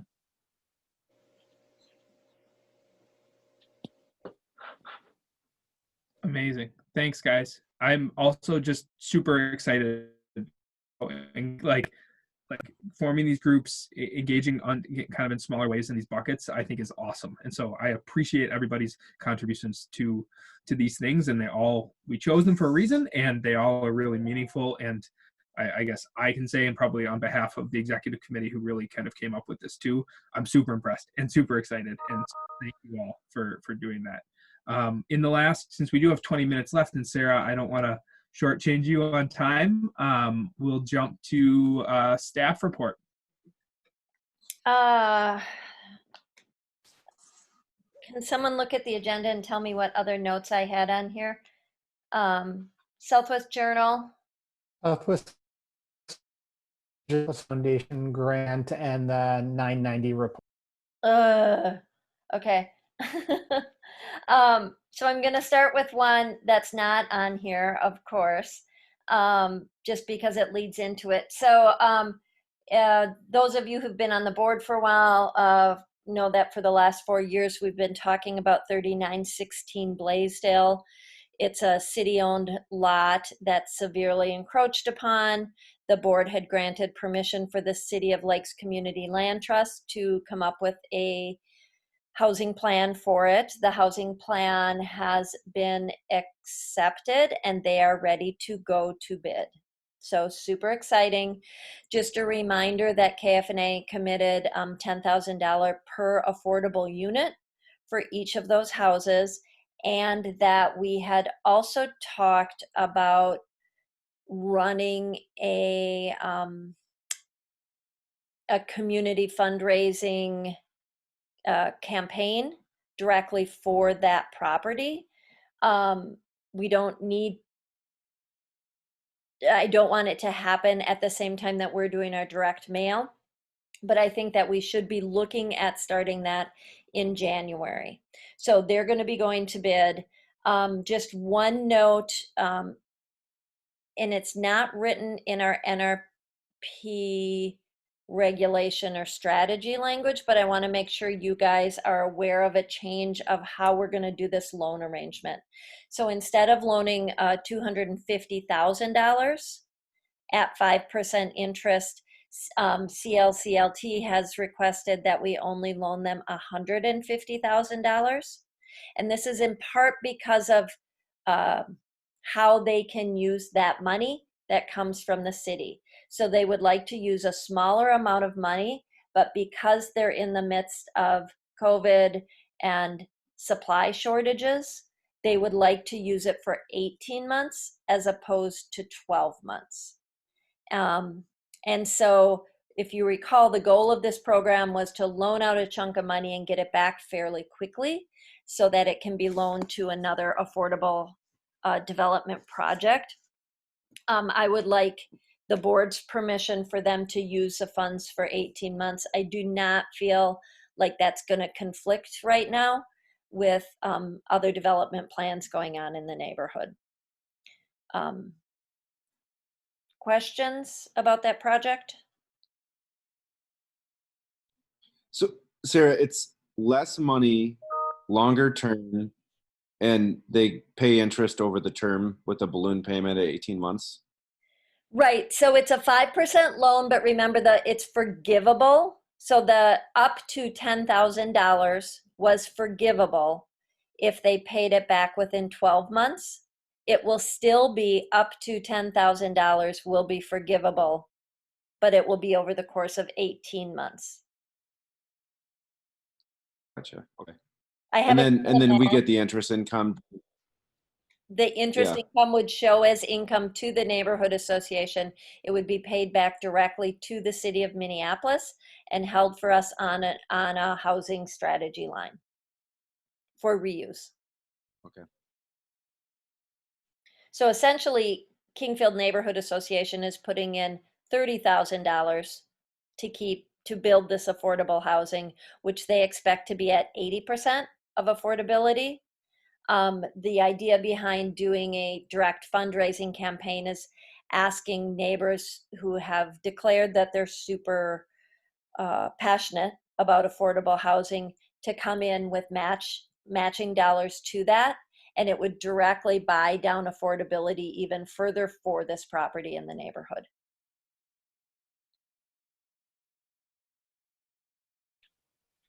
Oh, maybe wait. Oh, Sarah, you froze for a sec. Are you back? I think so. Yep, you're back. Okay, sorry. You cut out when you were talking about neighbors who are super passionate about affordable housing. That they would match the dollars that KFNA has in, and the dollars would go directly to this property to buy down affordability even further. Great. Do you need approval on that tonight? Yeah, yes, if we move to the point of drafting a loan document. Okay. So the condition would be $150,000 loan for 18 months. Okay. Do you need a resolution? Do we need to make a motion on that? Probably. Okay. I guess I'll move just so we can move. If there's more discussion, we can do it during discussion. But I will move to approve the language that Sarah just laid out in terms of the loan to Community of Lakelands Trust for 18 months and $150,000 for the it's a property in an ADU, correct, Sarah? Correct. Yeah. I guess that's my motion. I'll second Chris's motion. And so just in terms of discussion, does everyone generally understand what the concept is?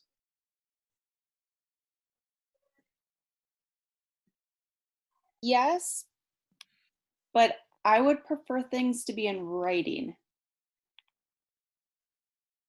So I don't know if it can be written up just real quick. Like I'm trying to follow along here.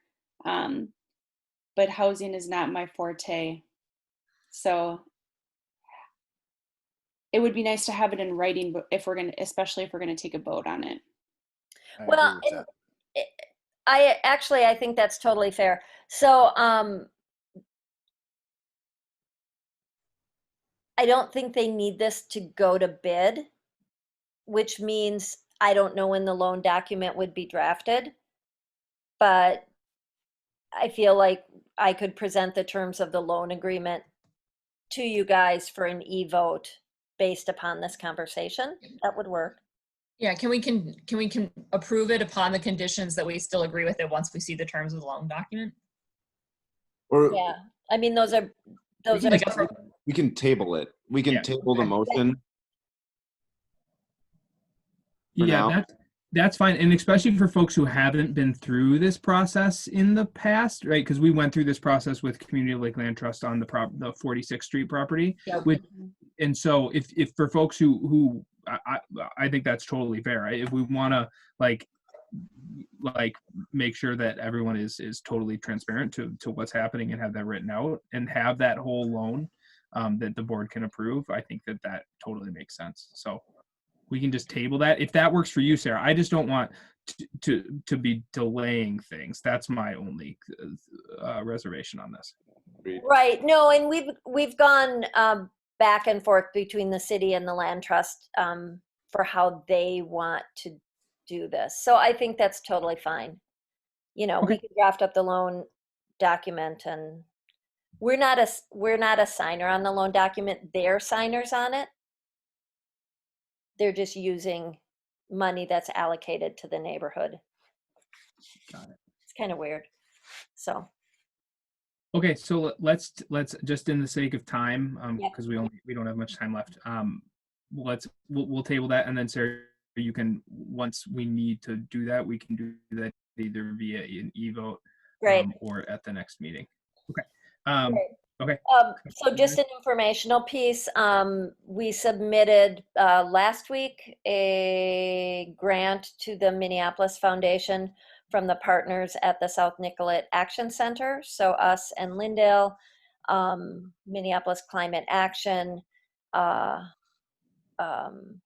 the Somali American Women's Action Center, so the partners that are in the office, and for a climate change racial justice grant. And so I want to make you aware of this. So because this is really, I believe, the model of how we will be moving forward in partnership with other groups to do this work. So we're looking at creating a climate justice hub at the new office space, which will be virtual until this pandemic is over, and then will begin to be built out into a more bricks and model climate learning center in the future. If this grant comes to be, you guys will see the language and have the chance to approve or deny it. That's basically how grant writing works in the organization. So I just wanted to let you know, it was a super, super hard process writing a grant with 5 organizations over Zoom. Some of us who've only met once before over the course of 2 weeks. So really challenging. So the 2 other things I want to talk about, one we have to talk about really quickly is a 990, which is the federal filing document of income and expenses for the organization. It is in your packet. It is a document that I can sign. I'm hoping that people had a chance to look at it.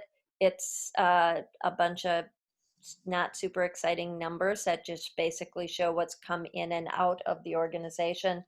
And also with that will be a form that's supplied to the state, to the Attorney General. That's basically like the state tax filing that proves that we're a charitable organization. That document needs to be signed live by 2 members of the board, one that can be myself and another board member.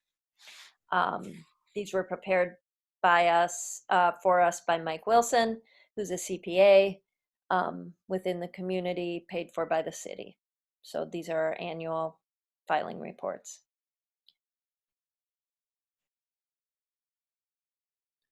I had a question. So is that the right address that we should be using? I don't know. We use the Pleasant Avenue one? Wrong. I'll fix it. Thanks.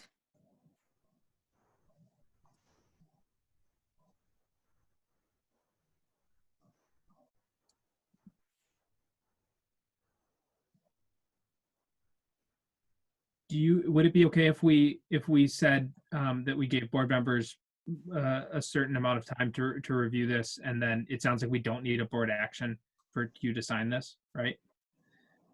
To approve the 990?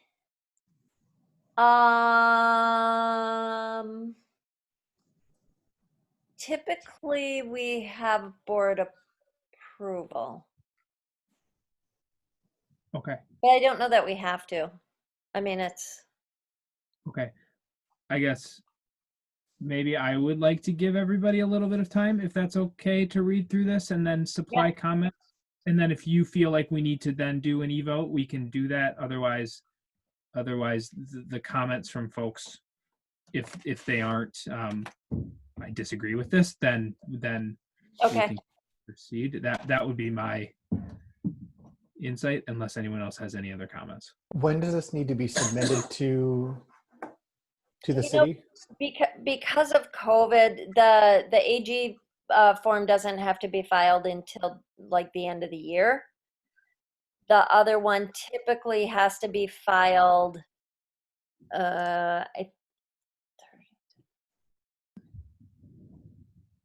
October 15th, but we have an extension, and I think there's another extension due to COVID that you can get an extra 30 days. So I'm not sure of the drop dead date. Okay. But how about I have the address corrected? Normally we would have the CPA come in and speak to these forms.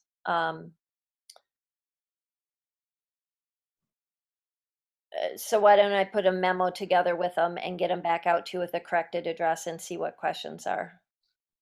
Okay. That sounds good for me. It looks like there's some comments coming in right now. Cool. In the chat, so we'll have those inventoried as well too. So Lisa, it goes to the previous board year. Yep. So it's not people sitting on the board now. Yep. I went and looked at the dates to verify. My brain gets really muddy on like which fiscal year each of these cover or which calendar year they cover. So. Okay. Does that sound okay for everybody to review this, and then we'll go through that process? I'm seeing head shakes generally. Okay. Yeah. And then Sarah, your last item.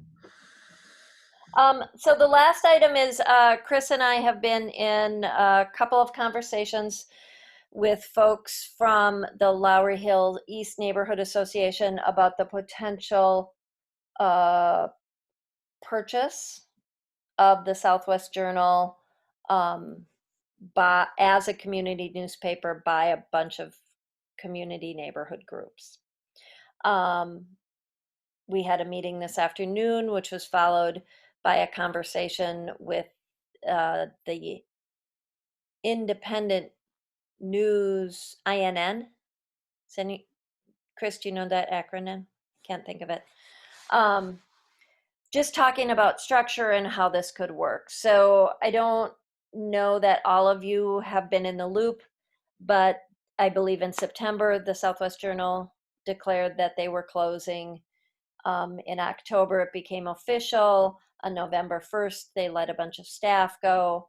They're closing by the end of the year and letting their last 3 remaining staff people go. I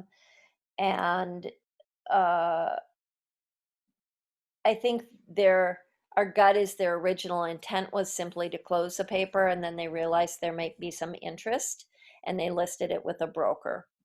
So there is an asking price on the table. We have received a packet of that information.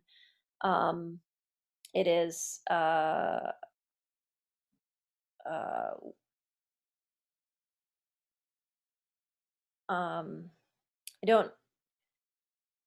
David, I'd have to ask you what's privileged information of this. I guess it's privileged by the group that's talking about purchasing it. So it gives some declaration of the assets that they're providing for that price. And so we've been talking about different organizational structures that could put in a letter of intent and then do some more investigation about a structure that could be put in place to run the community newspaper that is or resembles the Southwest Journal. Chris, do you want to add stuff? Yeah, the only thing that I would add is if these have kind of been some initial conversations. If you want to be kind of like tagged in, if this is something that you're excited about and want to be engaged on, like, please let us know, and we would love to have more kind of like eyes. David joined us on a call today to kind of provide some advice, and his advice and kind of insights in this has really kind of like guided the direction that we're going. So I would love if other board members who are interested in this wanted to be a part of it to jump in. I'm super excited about it. I think it's a super exciting opportunity. And so if you're interested in thinking about how we could form a community newspaper here in Southwest, please let myself, Sarah, know, and we can get you up to speed. We're thinking, and why Sarah's we're trying to figure out like what that model looks like and what we're going to offer. And so, we're not ready to share that publicly tonight, but that's something that we're going to have to review with the board, obviously. But if you wanted to be a part of those conversations, figuring out what that would look like, please let us know. So, any questions on Southwest Journal?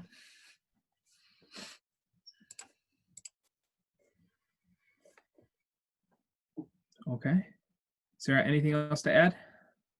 Okay, great. Cool. Well, we're running into some time deadlines, but I think everyone's favorite portion of the evening, the board and community member update / shares. We have an update. I think this is the updated board list that we have right now, but I haven't swapped the names. So guess what, Sarah T, you get to go first again.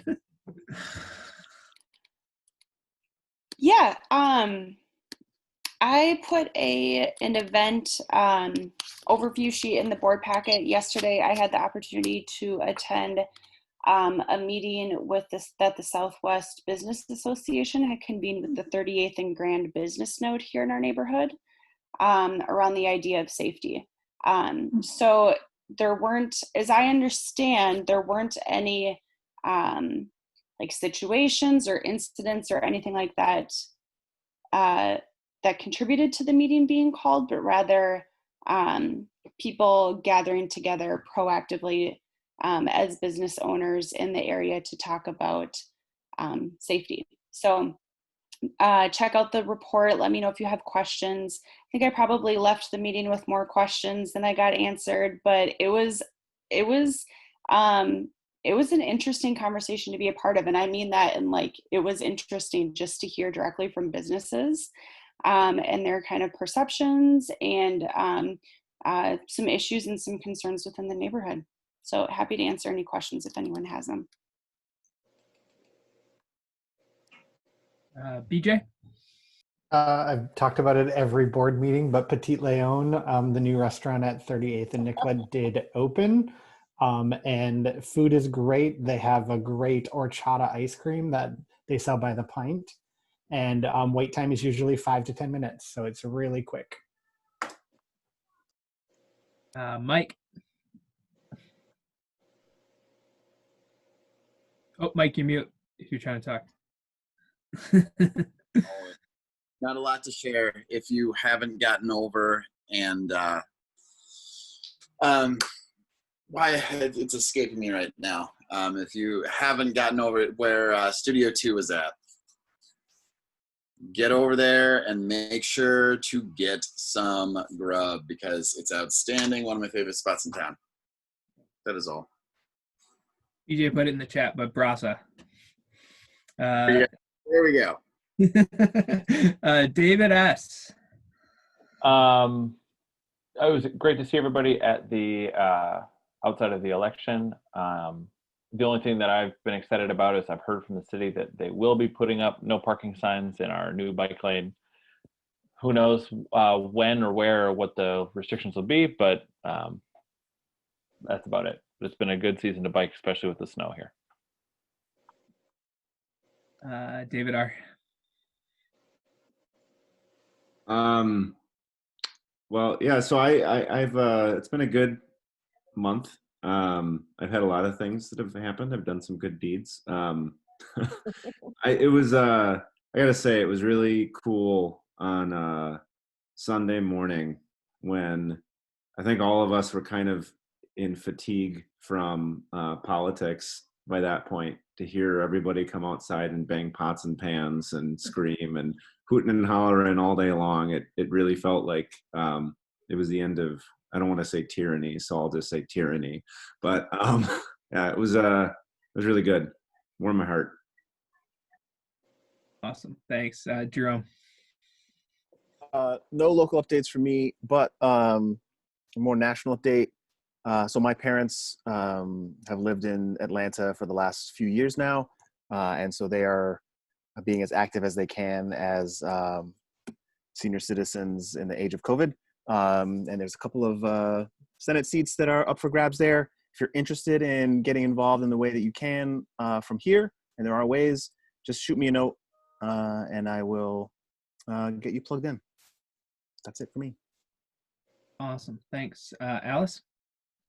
The voting was super exciting. It was kind of fun, actually, when we heard about the election results on Saturday morning. We were in the middle of delivering Meals on Wheels to some Catholic charity sites, and it was fun to be able to share the excitement with the staff and residents there and see different people than we usually see reacting the same way. So that was pretty fun.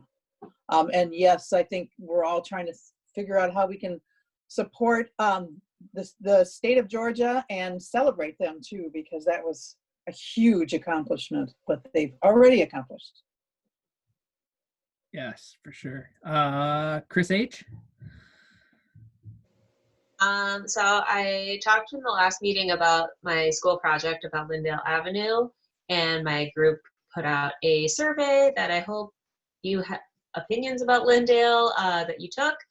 And in 10 days, we got 350 responses. So I'm just really excited about that. Awesome. Thanks. Yeah, no, that's great. I've seen it all over online, so it's showing up everywhere. Talking a little bit about election results, I regrettably had just left that morning to go up to our place in northern Wisconsin. So I was in a small town called Danbury. They were not celebrating, but I ironically went into a gas station and found a thing of cotton candy that was Biden branded cotton candy in Danbury, Wisconsin. It's banana flavored. I hate banana flavored, and I bought it. So that was my celebration on Saturday morning. Becky?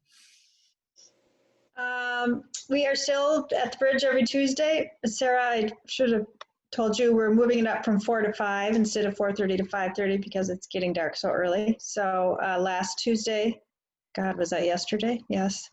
Was the first one we had to miss. Otherwise, we've been there every Tuesday, and election day was great. There was tons of people out there on election day. It was super fun that Tuesday. So come and join us next Tuesday. Stand out in the cold, hold some signs. That's about all I got. Awesome. Lisa?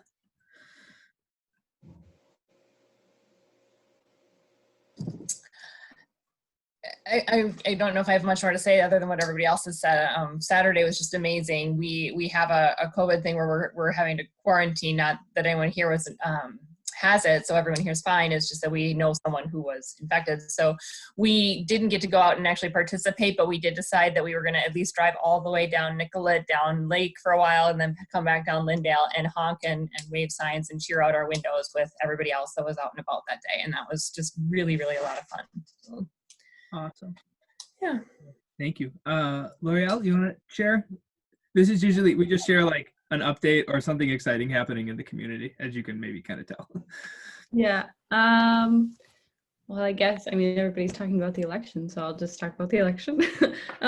So it was funny because I had spent, just like most other people around the country, spent all week like refreshing my Twitter, refreshing like any like news feed. Like I was always on my computer. And then Saturday I was grocery shopping, and then I found out like at Trader Joe's, like in the line, and then like everybody else is sharing that Joe Biden won, and there was like a big celebration at the Trader Joe's. So that was pretty fun. But that's about it that I have. Awesome. Thank you. And then Sarah, you got anything? Election was my highlight, though I do have to say, with a nod to Jerome's comment, the talk and the fundraising coming out of Georgia, supporting diverse on the grounds grassroots organizing groups, saying these are the groups that are going to make the change, has been super inspiring to me. Just really supporting the work of the organizers on the ground there, and the change that they're making. So donate to the candidates, but there's also a super cool group, I think it's called Movement Georgia, that's splitting the funds between 13 very diverse organizing teams on the ground in Georgia. Awesome. And you're also saying don't give money to the Lincoln Project, right? That's not an official KFNA statement. Well, we're over time. Thank you for everyone for holding on for an extra 10 minutes. We've kind of got some follow up of some things that Sarah will be providing over the next little bit. And so again, thank you all, and we'll see you hopefully out and about. So bye everyone. Thanks. Wear your mask. Bye.